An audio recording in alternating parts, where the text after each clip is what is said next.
All right, welcome to the new JFK Show number 122. Tonight we've got Ralph K, Larry Rivera, Don Fox, and Jim Fesser and myself. And we're, like I said, we're not going to be holding back just because the anniversary of JFK is rapidly approaching.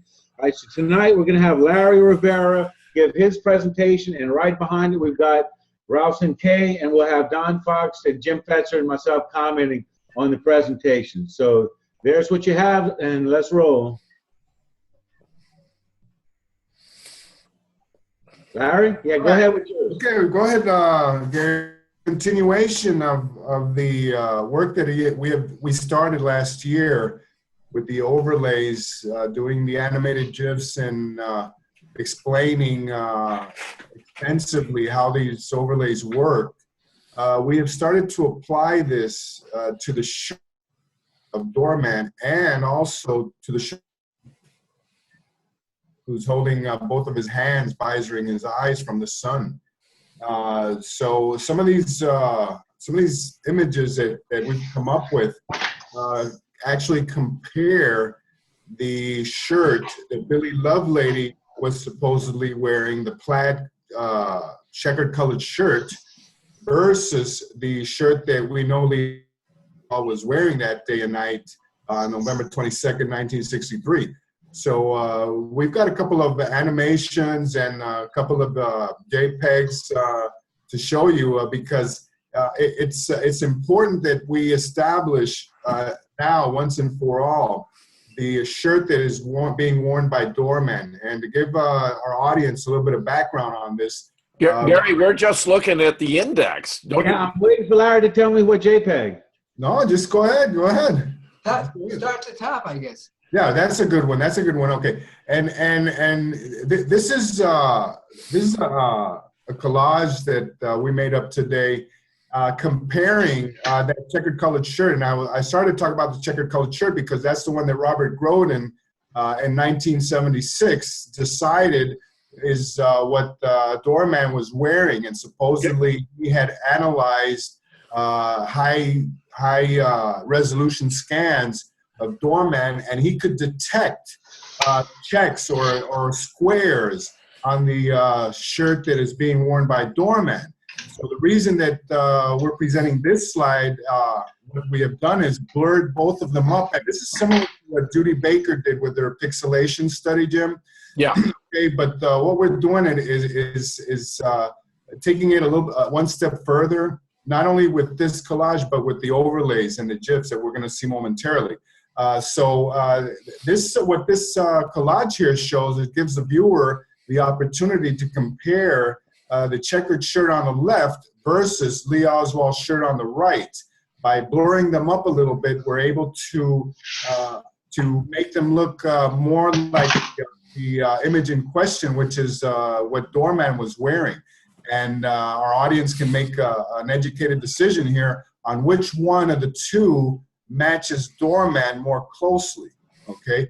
And obviously, Doorman, I don't know how Robert Grodin and others have been able to see squares or a checkered colored pattern on Doorman, but I don't see those. I don't see that. Larry, can I make a point here just to phrase it a little slightly different?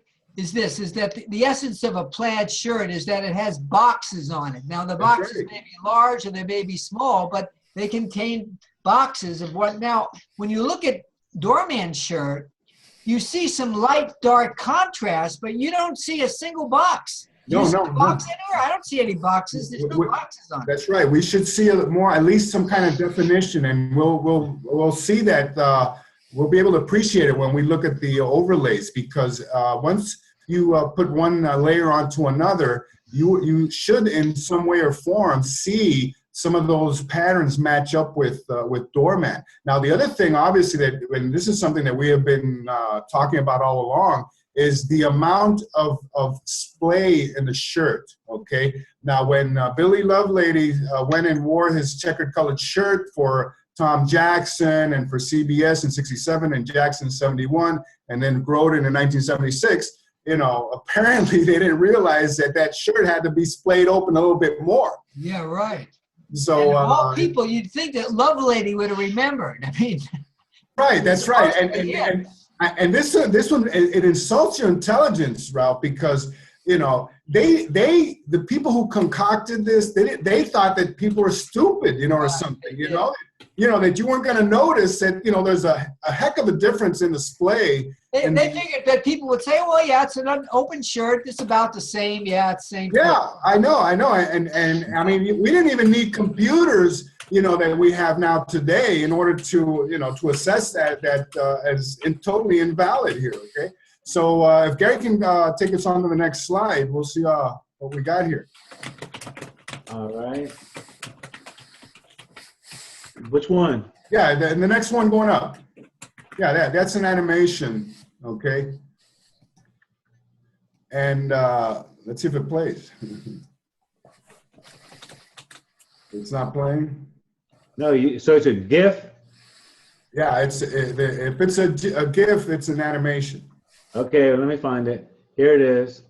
Here's one of them. Yeah. Okay, yeah, this is a color rendition by using the exact image of the photograph taken by Robert Groden in 1976 when he went to Aurora, Colorado with Kenneth Bruton. And this, as it's colorized, well, we're able to appreciate how it would have laid, and that's a word that Ralph and Jim have used many times in the past, how it would have worn on and displayed on the figure of Doorman, okay? And again here, the difference is night and day. We can't discern any type of pattern that's checkered or square or any type of indication that we can line it up and align. Don't forget that we're working with layers here with the software. And layers are defined as such that can be laid on top of another, and then we work with the opacity so that we can make visual comparisons. So let me add one thing, Larry, but if you don't mind, and that is that in the case of Lovelady, and you can see what he did there, it looks like he just had the top two buttons unbuttoned, and then the rest was all secured. Right. Let's say in his mind, if he decided, I need to have more T-shirt showing. Well, even if he unbuttoned, say, 2 more buttons, right, it's unlikely it would have gaped open as much as we're seeing here. And that's because the shirts were different, the men were different. Why did Oswald's shirt gape open so much? Well, the reason is, first of all, he was a thin guy. He was 5'9½". Jim thinks, didn't you say, Jim, you think he was 5'10"? The shirt was probably a couple of sizes larger. And he only weighed 131 pounds. I mean, that's less than I weigh, and I'm 5'6". So I mean, and I'm thin. So he was thinner than me. Yeah, it was a raggedy shirt, and it only had one button. Right. Oh, it was missing the top 3 buttons. I think the reason why his shirt gaped open so much is because he was swimming in it. It was so big on him, That's he lost weight and no longer fit him.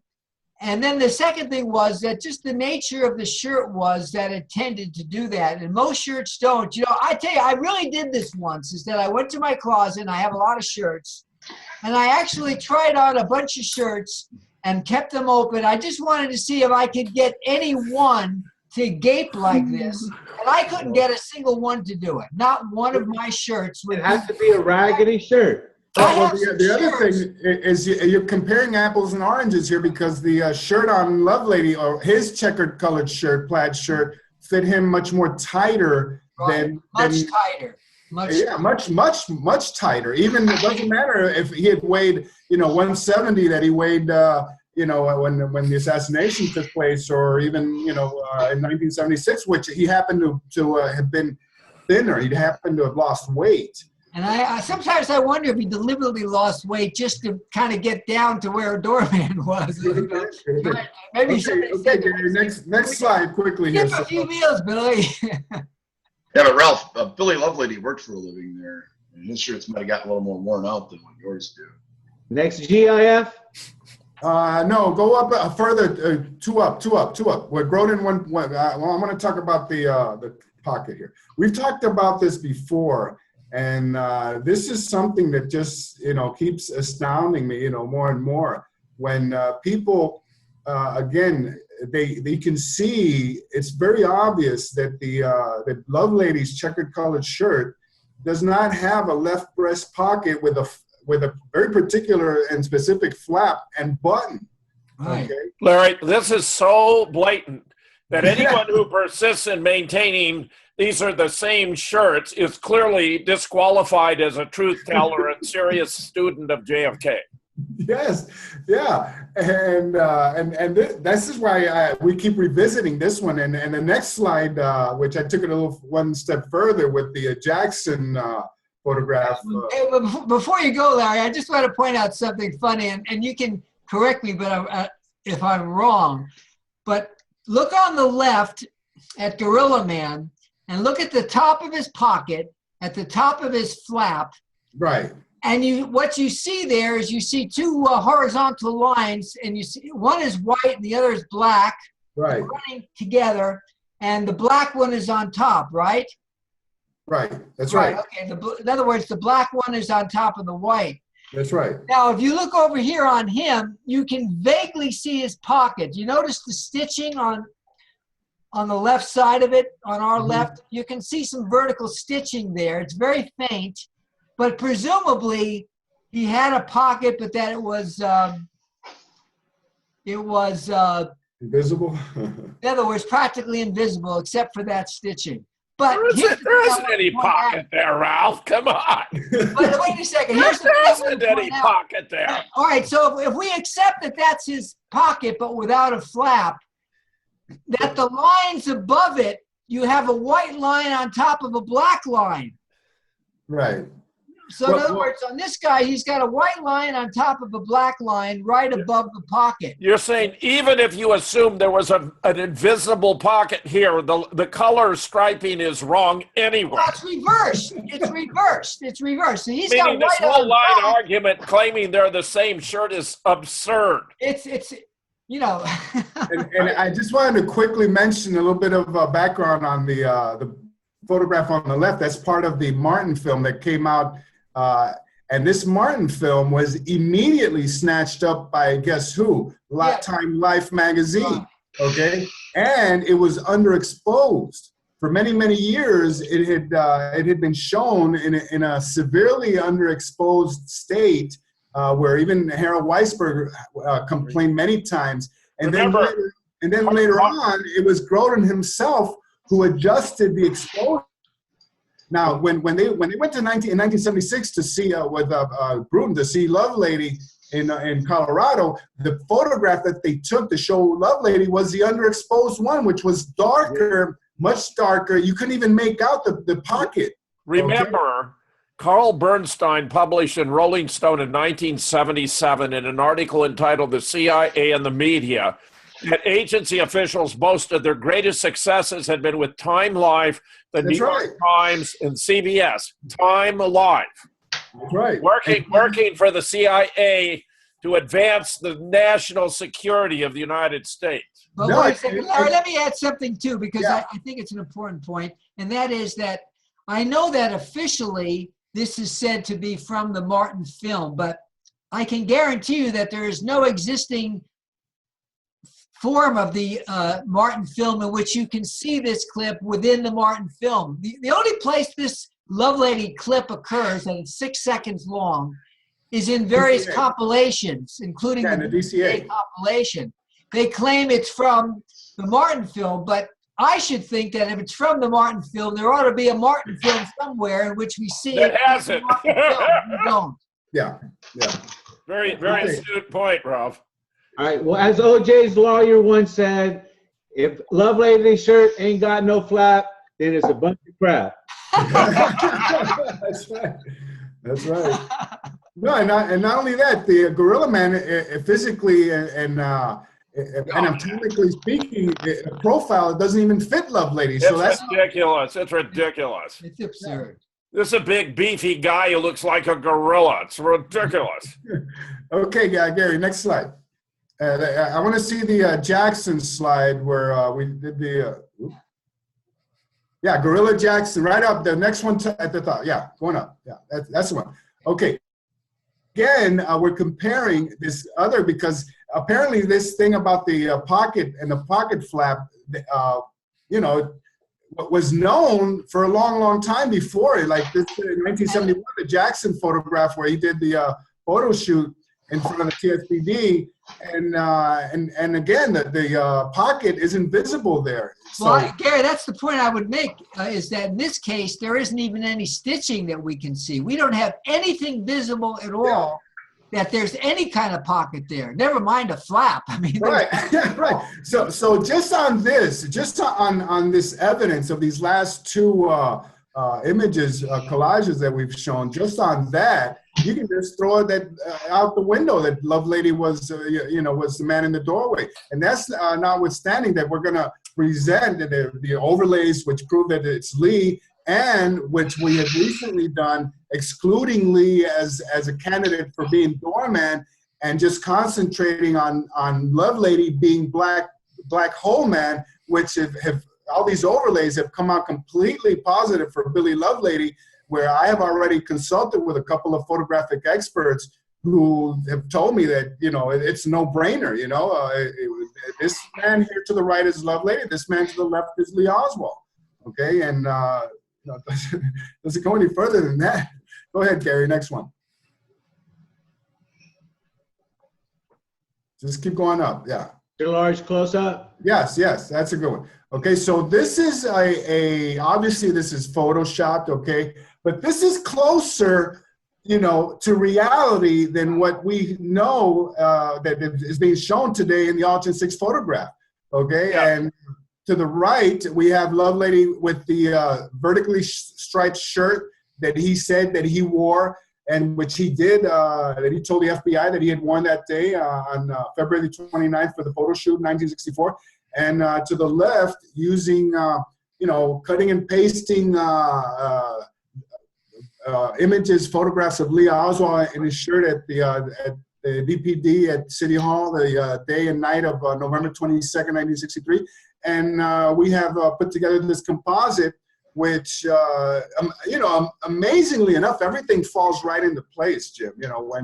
When you look at this, and how, and I want people to pay particular attention to the way that this crease, it falls from the shoulder, the left shoulder, that runs across diagonally towards his navel. And I think we have a couple of images that we're going to show on that, because obviously this is Photoshopped and it's doctored, but not the other overlay that we're going to show now. Go ahead, Gary. Yeah. But it's Photoshopped to show what the original ought to have looked like, which they obfuscated, leading to the necessity to reconstruct. Exactly. Okay, and so here's a good example of an overlay at 68% of opacity, okay? And if you look closely there, and one of the images, I have a little red outline there, but that crease going from left shoulder down to in front of the black profile man, it's completely visible in Doorman, okay? And even 3 years ago when Richard published his 50 points of light comparison of the shirts, and he hit it right on the nail. I mean, this isn't something new, okay? But with the overlays now, we can visualize it better, okay? Larry, let me just add that once you put the shirt on him, that it certainly shows that his left shoulder extended farther Absolutely. Black tie man than what we see in the now if you look very closely at this, because this isn't the full opacity, that's right, faintly see underneath the division between the two of them that exists in that other photo, and all of this light area here, in other words, this is darker because you've got sort of like a dark undersurface to what's there, but over here it's lighter, and so in other words, all of that got cut out by That's right. What Jim has been saying repeatedly, that's this effect that was introduced when they did the alteration, caused Black Tie Man to be both in front and behind Doorman. Which is a physical impossibility. That's right. So when we introduce the shirt with the shoulder and everything, now we're able to discern exactly how that picture, that photograph would have looked like in its pristine state. Claire Kuhn made a very valuable contribution here, talking about the cube that, you know, can never be coherent, because here this being both in front of and behind, what could be more obvious proof of alteration? What did she call it again? Was it the imponderable cube or something? She had a name for it. I forget. There was a name for it. Yeah. He's got names for stuff that's about 20 syllables long. Okay. Okay. So, yeah. God bless Claire. So, all right, y'all want to go on to the next one? Yeah. Let's go up another notch. 5%. Yeah, right there is good. Okay, now this is a colorized version of the previous slide. Okay, and again the color allows one to see a little bit more detail on how you can compare the underlying image of Doorman with the overlay. And again, you know, that crease just screams out at us, you know, which, you know, flows in the same manner that we see in Doorman. Okay, go ahead, Gary. All right. Next one. We're almost through here. We're rolling. Yeah, that's good. Yeah. Okay, this is again, this is a 65% opacity overlay of the checkered shirt. Again, you know, for comparison, and we can see that it's completely disjointed. It doesn't fit. It doesn't. You know, the angles do not flow. The lines do not flow in the same manner. And notice how much higher the T-shirt is. Yeah, and you know why? And because in order to line this up with the collar, the point of reference here, that's really good that you mentioned that. The point of reference is the right collar, okay, which is left when you look at the photograph. And when you line that up, you have to scale everything according to that. And that's why we see incredibly weird effect here that doesn't even look right, okay? Go ahead, Ralph. I mean, Gary. Next one.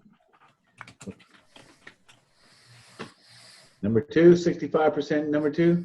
Yeah, that's the same overlay, but in black and white. Okay, and again, I want everybody to notice the difference here of the splay, the V that comes down, which comes almost down to his navel here, whereas the checkered flat shirt, you know, just barely comes down, you know, above his chest there, you know. So this illuminated area here should all be white with T-shirts. Exactly. Of course it's not. Exactly. And I'd also like to point out that, again, even if Lovelady had decided to be clever and say he opened that button that we see his button there, he could have done that. He should have done that. Right. But even if he had, chances are great that the shirt would have either lied the same way it is anyway, the button wasn't buttoned, maybe just opened a little bit more. It was never going to go down to here and open up the way we see on Doorman. So it was really hopeless that he was ever going to duplicate the gape. That was, you know, and again, the people who concocted this scheme, you know, they should have went and got a plaid shirt that was maybe extra large. You know, yeah, that would have been. You know? I mean, you know, right. That's the sad part about it, how pathetic of a job they did. Yeah. Next to the one that, yeah, okay, this is the one, okay? This crease that I have marked here is in exactly the same place as the crease in Doorman, okay? And I mean, it is completely same. Completely congruent.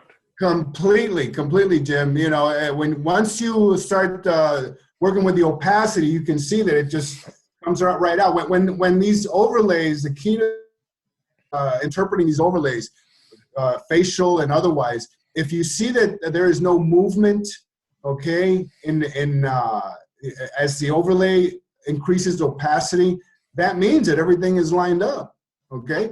So, you know, thank God for computers now. Go ahead, Gary. Yeah. Wait, Dr. Professor, what was that word you used? Congruent.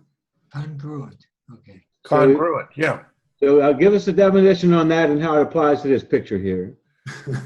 Well, congruent is coincidental in features, including in depth. I mean, that's what you got here, the correspondence between. It fits in. I guess. I just wanted to mention real quickly here that obviously the display is not the same. I did not want to manipulate that. That comes directly from a photograph of Lee Oswald at the City Hall that night. Okay, all I did was I cut out the head of the black profile man and the arm because he was handcuffed in this photograph. Okay, but the main components of the shirt and the way that they line up with that crease there are present. And again, the display is not the same. That's why as you increase opacity, you see that it covers up a little bit more to the right. As you look at the photograph from the front, which would be his left breast. But the left part or the right part component of the photograph lines up perfectly with the portion of his shirt, okay? The one above a black profile man's head. And the collar and everything line up perfectly. Okay, now based on that, you as a point of reference as we scale and we move the shirt and tilt it in the manner that as we're evaluating the photograph, you'll see that everything else lines up. And that's the only small flaw here, that the display, you can't really see the underneath as much as in Doorman, but it's a lot more than the checkered colored shirt that we see in Lovelady, that's for sure. And the lines that flow as the background photograph show. Okay. Yeah, gentlemen, y'all want to comment on Larry's presentation? Well, I think it provides further conclusive evidence that a man who's been held in considerable esteem within the JFK community is utterly undeserving, that he was a mole from the beginning, that he was working from the government, and that his heralded efforts in Dealey Plaza to bring the truth to the people are a form of concealment of his actual role as a deceiver and betrayer of the truth to the American people. And of course, I speak of Robert Groden. No, and also David Lifton, in your book, in your own book, The Great Zapruder Film Hoax, we discussed this at length. As David Lifton also had very choice words for Mr. Groden. Unkind things to say about Robert J. Groden. Harold Weisberg, couldn't stand him. I mean, I think he was more obvious in the old days, and Weisberg was a pretty perceptive guy, even though he couldn't tolerate the idea that the Zapruder film had been altered. Well, according to Lifton, he hoarded a lot of the evidence for many, many years and did not allow other researchers access to some of the prime material that he had. And it's true. Well, that was pretty smart, don't you think, with Groden prowling around the place? No, I'm talking about Groden. I'm talking about Groden hoarding the material. Well, we have had such an advantage. Oh, you mean Groden hoarding the materials? Yeah. Oh, okay. We've had such an That makes a lot advantage of over sense. researchers like Harold Weisberg because of the computer age. When did he die? Wasn't it the 1990s? No, he died in 2002. He died. But I don't think he ever got into computers. Do you? No, absolutely not. No. He would be. I have privately shared this with two of his proteges, who I don't want to mention here right now, but I have privately shared especially the Black Hole Man evidence of Billy Lovelady, and their reactions have been just incredible. And these guys are in their 70s. When they were working with Weisberg, it was in the late 60s, early 70s, mid 70s, and because these kids used to go up to Robert Groden's place all the time in Fredericksburg, Maryland, and work with him. No, you don't mean Robert Groden's place. You mean Harold Weisberg's. No, I'm talking about Harold Weisberg. Groden was also a fixture there, and because we have discussed here before that Weisberg became godfather to Groden's oldest son. Really? But they had a falling out in the very early 90s over Oliver Stone's movie and everything. All right, Don, go ahead and round it up for us. Well, I was a huge fan of David Lifton, and then a couple of years ago, I think we got an email from him, and he did not want to be any way associated with 9/11 conspiracy nuts. That's right. That's right. That's right. Well, he's also how been, bizarre is this? David Lifton has also been fiercely opposed to any talk about Oswald in the doorway. He just has a stroke if you bring it up, and it's totally unreasonable. All right, let's start with the very first one. Well, let me just say how bizarre it is for a guy who spends his life exposing one grand conspiracy to be opposed to the idea that another event that has all the signs of being one too should be one. Well, I think it's absolutely insane for a person to realize that the JFK thing was a conspiracy and a government plot, and that to think that 9/11 was 18 hijackers. I mean, yeah, oh no, they told us the truth on 9/11. They would never lie about something like that. All right. Well, anyway, we're switching topics now. We're going to talk about the whole case now for James Bookhout being the real garage shooter of Lee Harvey Oswald, and I've got a very, very fascinating stuff here. A great deal has happened in the last week that has advanced this tremendously. But this is a little bit of a follow-up. If you recall, this is an image I showed that other people were claiming that this tall man on the left with a crew-cut haircut, who looks to be about 35 years old, that they were claiming at first that he was Bookhout. And the one who originally claimed it was a woman whose name is Linda Zambanini. And after she claimed it, then Joseph Bax, he started brandishing it like it was gospel, like it was, an undisputed fact that this guy was Bookhout. Now, I pointed out that he's not old enough to be Bookhout. Bookhout was just months away from being 50 years old. This guy is obviously much younger than that. For two, we have very solid evidence that Bookhout was a shorter man, and this guy is like the tallest one in the picture. And furthermore, circumstantially, this was the midnight press conference, and Bookhout said he did not go to it. And furthermore, he obviously is playing kind of an MC kind of role here. He's the center point in this image, and he is saying something or reading something, and this was very much a Dallas police event. There were federal agents there in the background. You can see an arrow pointing to Secret Service agent Thomas Kelly and also Nat Pinkston, the FBI agent. But notice how they're staying in the dark. They're staying in the background. This wasn't their show. This wasn't their spiel. They were there as observers, that's all. And so there's no reason to think that an FBI agent would be thrust right in the middle with these Dallas detectives when it was really all a Dallas PD thing. But as a result of, I guess, myself, Linda Zambanini removed her references to this guy being Bookhout. She took them down. They're no longer up on her website. I haven't talked to her, but she took them down, and to me, that is a tacit admission on her part that this guy is not Bookhout. Now, as far as I know, Joseph Bax still has his images up claiming that this guy is Bookhout, even though he only claimed it because she claimed it. So you would think that once she stopped claiming it, he would realize that he needs to stop claiming it.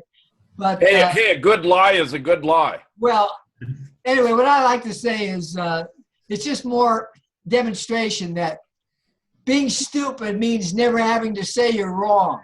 Okay? This guy might be 35, I would guess. Yeah, well, 30, maybe a year or two older, but that's about it. All right, go to the next one. Jim, you know who might know a lot of the identities of those guys? Probably Jim Mars. Okay.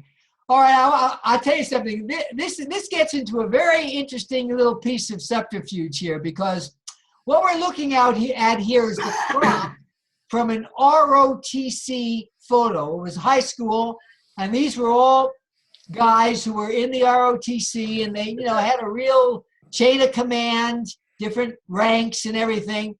And Linda Zambanini was claiming that this man was Bookhout.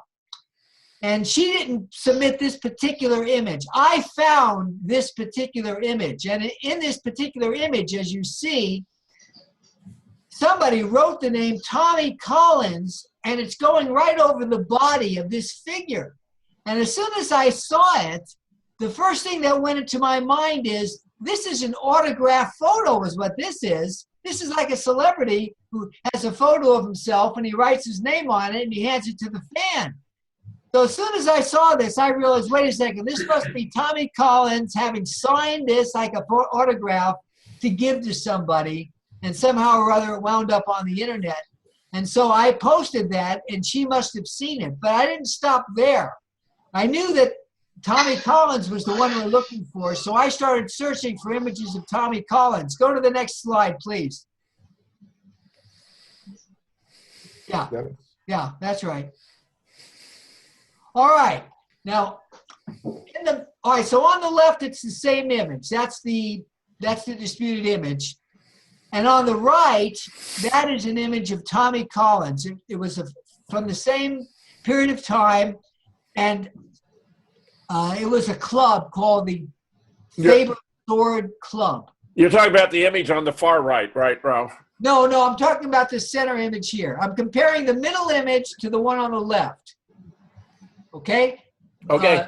So this was from this. You're talking about the left image to the one in the middle. Yeah, that's right. I'm comparing the left image to the one in the middle. Okay. So the one in the middle is definitely Tommy Collins, and if you analyze, now there's a difference in terms of the way he was apparently in the center image he was squinting because it was taken outside, and he didn't have the hat on, so you're getting a different effect of the top of the head. Well, the jaw doesn't look right either. No. Well, that I don't know about, but it's.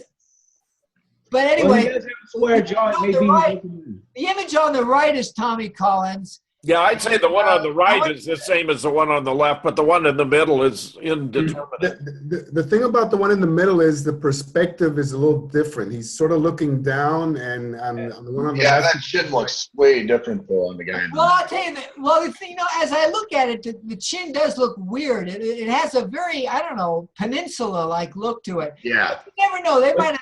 He does have a square chin, but if you can imagine if you look down, his chin could be that square. But but you can't even see the lips. Now the nose might be the same, but I agree. The one on the right, the one on the left. All right, so you're satisfied that the one on the right and the one on the left is the same guy. All right, so anyway, that's all it takes. The one on the right is definitely Tommy Collins. That image was taken from the bill of a one-act play that he was involved in. Involved just 3 actors, and he was one of them. So it had a picture of the 3 actors, and that was his picture. But if you look at the ear, the nose, the mouth, the chin, it all matches. Even the eyebrows. Definitely Tommy Collins. And I'm pretty sure, and I put all this up, so I'm pretty sure that Linda Zamanini saw it, and she must have realized that there was no denying it anymore. And she could no longer claim that this guy was James Bookhout. All right, let's go to the next image. Is that a smaller version of the drink, Tommy Collins? Oh. All right, I want you to see, this is the large image. This is the whole image that I found, and you can see how he wrote Tommy Collins and how it overlaps the physical body of that figure. And if he had been somebody else in the figure, you would think that he would have either put an arrow or done something or written his signature somewhere else. But here, I want to run something by you because I want to get your opinion about this. Somebody pointed out to me, well, first of all, I made the point that if he's not James Bookhout, then we've got to find somebody else in this picture who is James Bookhout, because presumably James Bookhout is there since he's listed.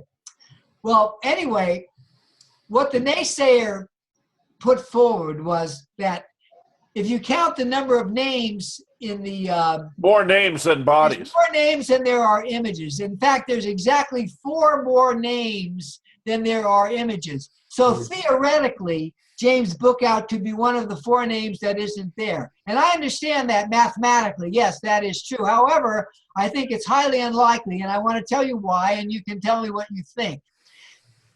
This is a military type of a thing.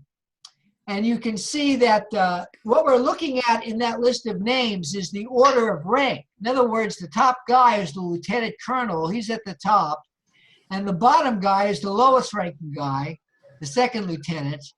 And it so happens that James Bookout is the lowest ranking guy. But notice it's not quite consistent because you got first lieutenant, second, then first, then second. Then well, okay, well, it's not perfectly consistent, but it's mostly consistent. Well, I'll tell you, from having posed in many such photographs, you normally have the highest ranking officer right in the middle. Well, here's what I was thinking, though, Joe. Let me just hear me out a second. First of all, I wanted to make the point that usually you rise in rank over time. In other words, no matter who you are, you come in, you start at the bottom, and you work your way up. So chances are the higher ranking guys would be the older guys, and the lower ranking guys would be the younger guys. And since James Bookout is on the bottom, and Jim, I want to point out that there's an explanation for why you're seeing what seems to be some inconsistency there. It says it lists the first lieutenant for the 1st Battalion, and then they wanted to complete the listings for the 1st Battalion, so they listed the 2nd lieutenant. No, I know, Ralph.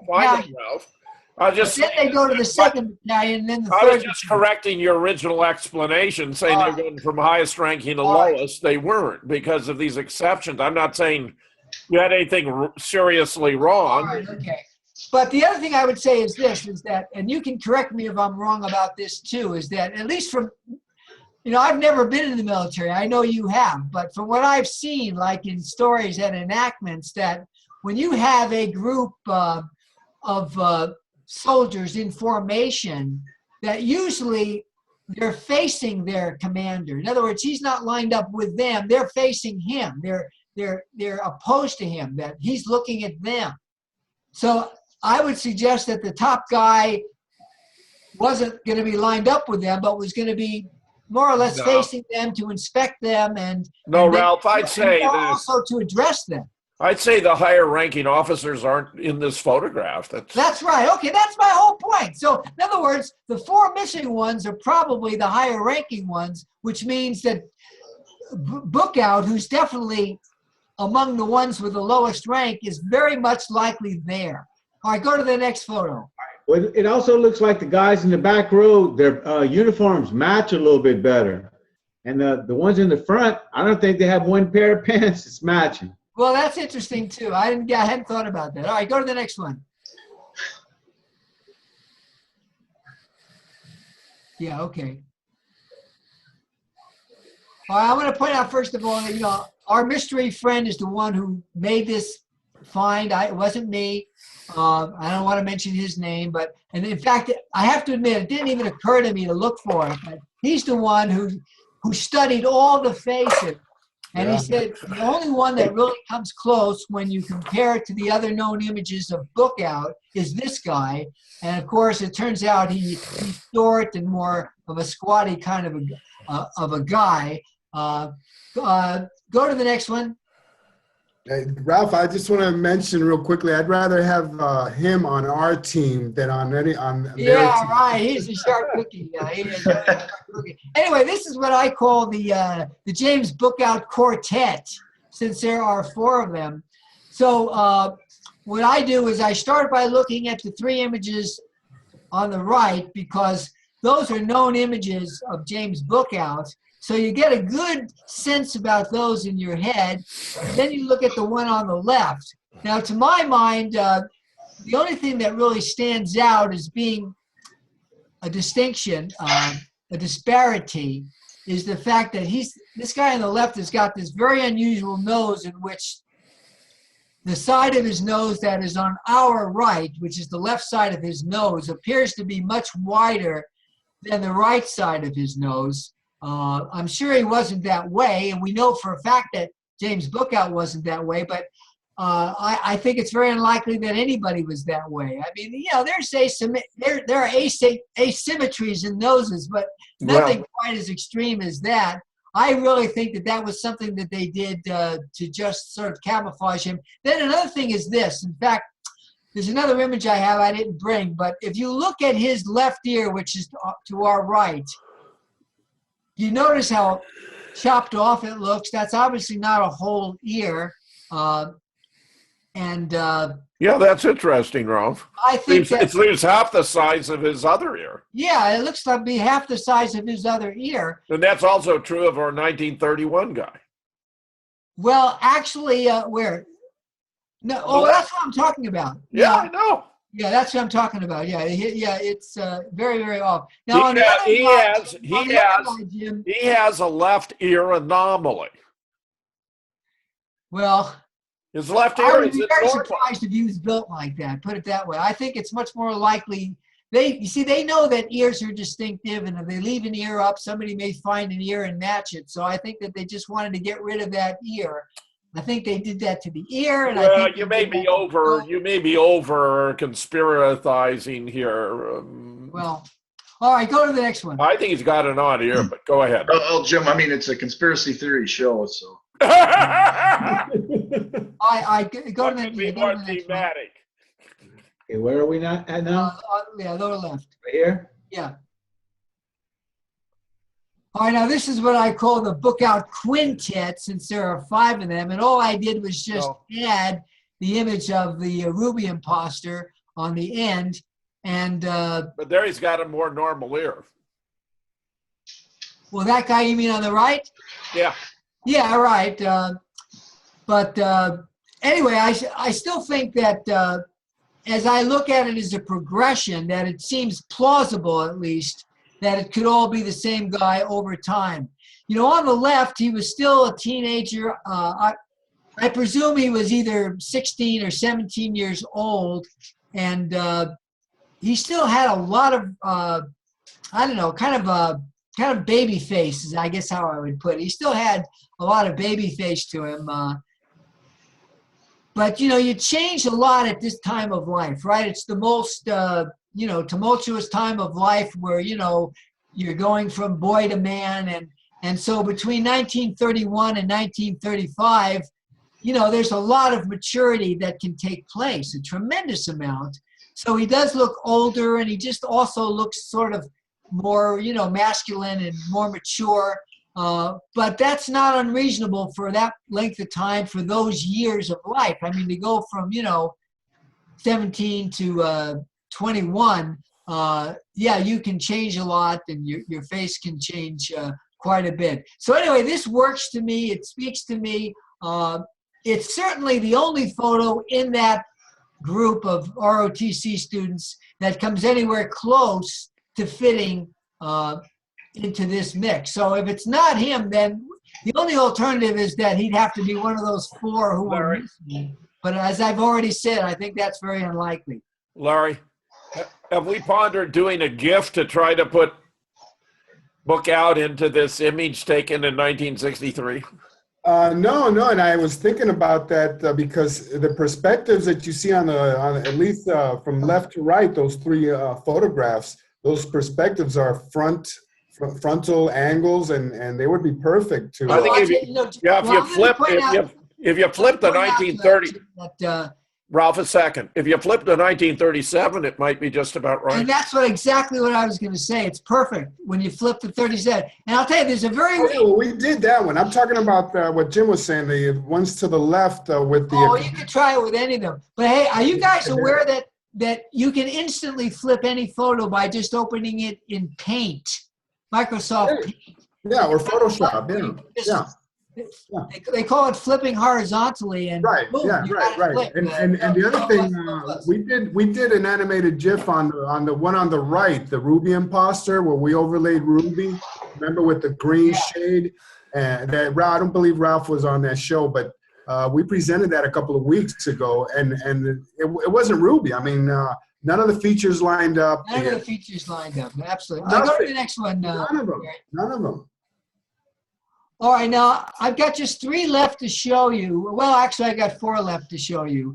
All right, I'm glad you opened that. Okay, I'm going to tell you how this came about. It all came about because of that FBI agent who wrote to me, like that character in that movie I mentioned, where he was being polite and saying that, oh, I just want to inform you that you've been mistaken, that, James Bookout was at least 6 feet tall, no less than 6 feet tall. So I started thinking to myself, well, I know he had a son whose name is also James Bookout. And naturally, it's very possible for a height, a son isn't going to be the exact same height as his father. But on the other hand, there's a possibility that he's going to take after his father, and that there will be some correlation between, you would expect Kareem Abdul-Jabbar to have a pretty tall son, and you'd expect Danny DeVito to have a pretty short son. This is just common sense. So I figured, what would it hurt if I looked for an image of, Jim Bookout? Now, he's not actually he's not James Bookout Jr., because the Bookout of fame was James W. Bookout, and this man's name is James M. Bookout, so it's not exactly a junior. But I'm not going to swear on it, and I don't want to put myself out for liability. But all I can say is that I'm pretty sure that this is James Bookout's son. Where this image occurs is on the website of the Texas Peace Officers Flag Fund, which he runs and operates. It's a charity to help the families of police officers who were killed in the line of duty. A very honorable thing, okay? And the reason I started looking for it is because if you go to the Find a Grave pages for both James Bookout and his wife, Charlotte, that for both of them it said, in lieu of flowers, please make a contribution to the Texas Peace Officers Flag Fund. So then I go there and I find out that the head of it is Jim Bookout. So I think that's enough to surmise that there's a very high probability that this is the James Bookout that we're talking about. Do you agree, Jim? Well, I think it's interesting. I don't see a good reason to dispute your suggestion. Okay, all right. Well, anyway, here's where a little bit of real forensic detective work comes in, and I'm going to ask you to weigh in on it. I make the assumption, looking at this photo, that he is probably not a tall man, and the reason I do it is that we're seeing enough of his legs to get down to his knees, and it's suggesting that his legs aren't particularly long. A big part of a person's length that makes them a tall person is the length of the thigh bone. That's a very big element in creating height in a person. They have long legs. And not usually the calf part, but the thigh part. And since we're kind of getting down to the knee, and you can see where his groin is, I don't think that he's a very tall man. But then the other criterion I would go by is that flag that is behind him. It's supposedly a flag on the floor. He's standing in front of it.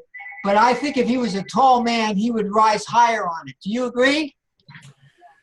I don't know. I guess if I had to guess, he's about 5'8" and overweight. That would be my guess. All right, okay. All right, I can accept that, 5'8" and overweight.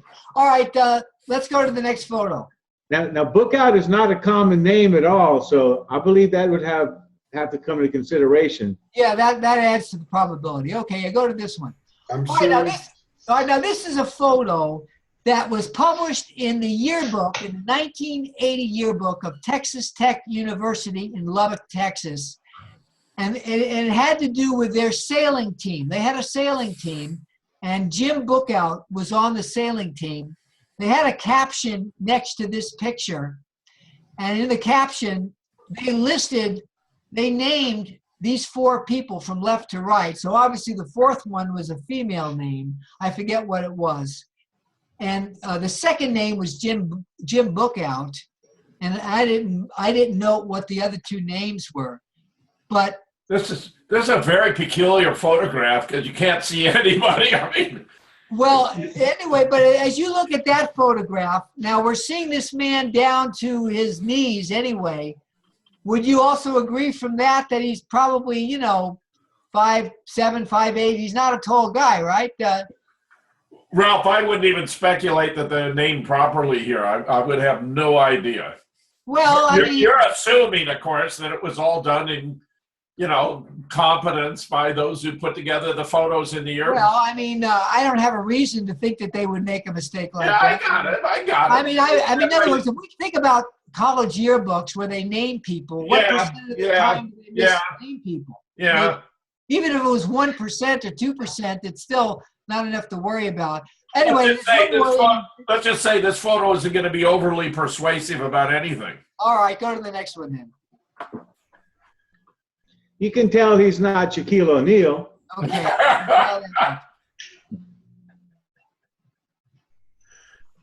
All right. So this is another photo that they named of him as Jim Bookhout. And I'm pretty sure that for the sailing club too, because that's a boat. Yeah, this was the whole sailing club, and there was a big picture, and I wanted to hone in on him, but they actually named everybody in the picture, and since he was on the far right of the picture, his was the very last name. So in other words, la-di-da-di-da-di-da-di-da-di-da, and then finally the last name of the last guy on the right side of the picture, and that's how people read things from left to right. It gets to James Bookhout, and I'd say this is a more interesting photograph. Definitely, the thigh bone is shorter. It's shorter. Okay. In other words, I don't think he's any giant anyway. I think Jim's original designation is probably about right, maybe 5'8", but that's about it. All right, go to the next one then. No, that one. Yeah. Okay. All right, this again, it's from the Texas Tech's yearbook. I didn't steal this image. It's publicly, available as a book that you can buy. But Ralph, isn't the hairline totally different than what we see in the military photo? Well, wait a second. This is the sun. Yeah, you're getting confused here. The military photo was of James Bookhout. That was from 1931. Here we're talking about his son. Fair enough. From 1980. Fair enough. His son is a much better looking guy. Oh, well, okay. You're welcome to think that. But you notice also the change in the culture, because this was 19. Sure. Look at how long his hair was. I got it.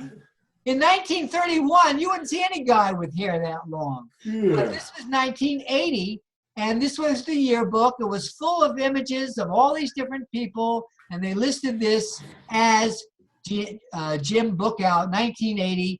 And since he was born in 1960, he would have been 20 years old. All right, now the last picture is the coup de grace. Let's go to it.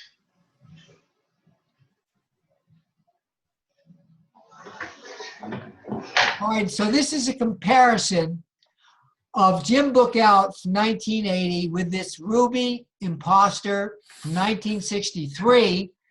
And there's certain things that I'd like to point out that I consider to be great consistencies. But Ralph, you're not claiming this is the son, right? So this is this is the son. The point is similarity of features. That's all right. Go ahead. Okay, yeah, I'm just saying. I'm not saying it's the same guy, Jim. What I'm suggesting is the possibility, and in my opinion, the likelihood that what we're seeing here is father and son. Okay, father on the right and son on the left. But these are the consistencies, that I would name. First of all, the overall shape of the face, which is more towards round than it is, say, long. Yeah. It looks pretty consistent that way.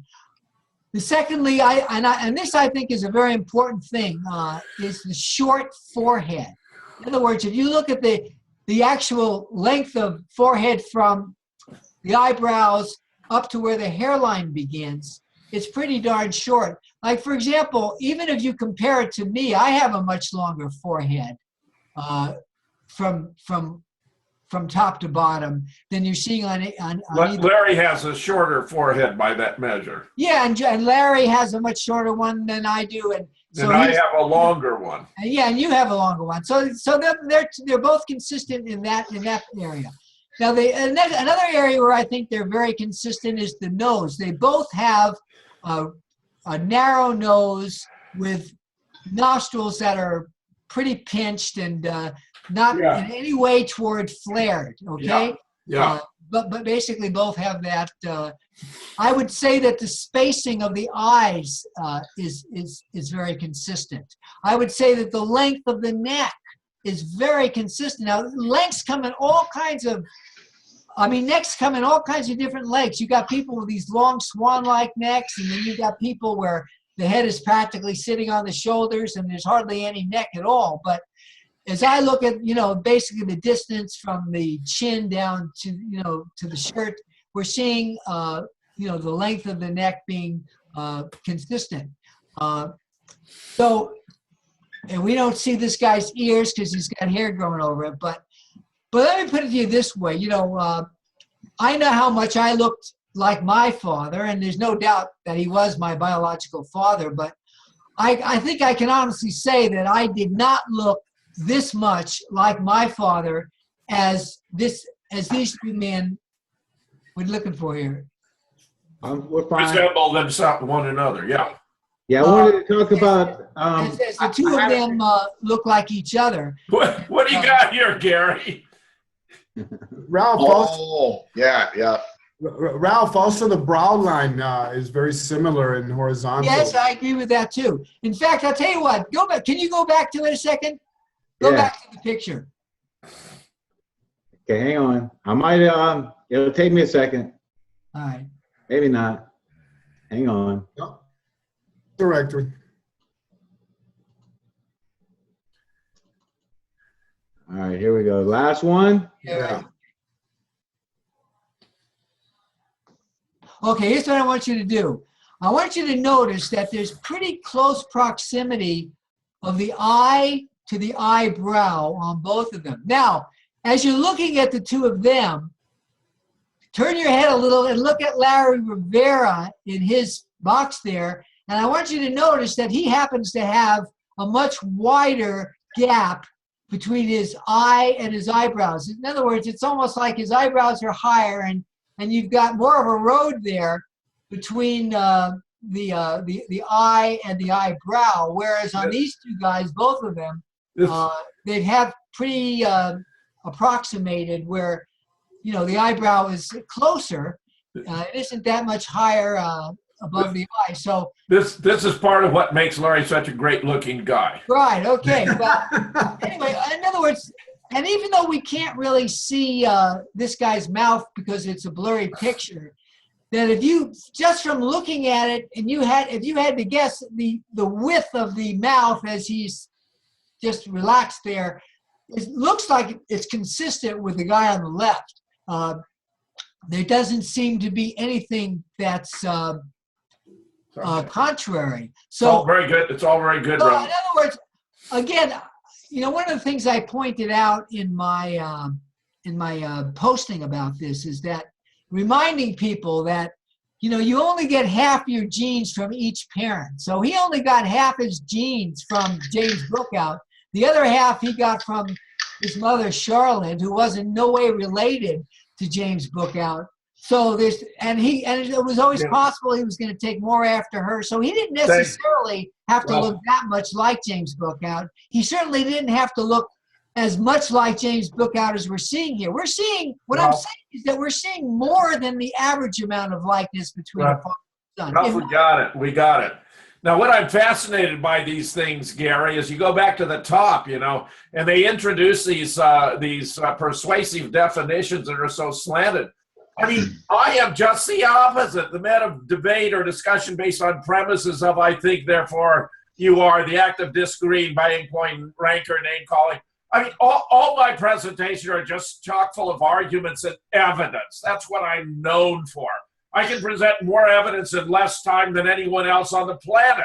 So they've got to try to debunk that by coming up with this atrocious definition, you see, which is supposed to be true by definition, but it's obviously contrived. Whenever they turn your name into a verb, then I know you've got it.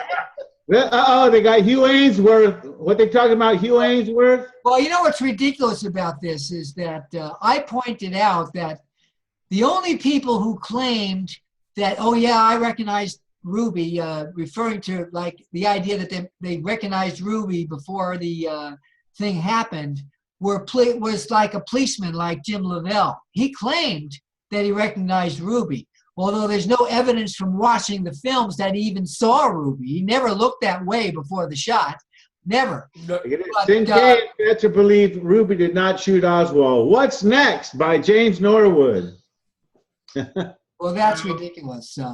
But anyway, he's never forgiven us for calling him out over his absurd betrayal of the Oswald Innocence campaign. Yeah. Uh-oh. Here's some hit piece pictures of Rouse and Kay. they like to mess with me, but all right, let's not give them exposure. What are we doing here? Okay. Well, I'm just letting you see that you guys are under attack by Norwood. We know Norwood's a big show. That must mean that what we're talking about is important and almost certainly true. In fact, we'll offer our debate. Anyone who disagrees, we're more than willing to debate with them. And the next person to show up for one of our debates will be the first one to ever show up for our debates. Oh, well. Well, yeah, look. Okay, so he's got to butcher Ralph's name. He's got to butcher Jim's name. I mean, and then he's supposed to be this paragon of virtue and rational debate.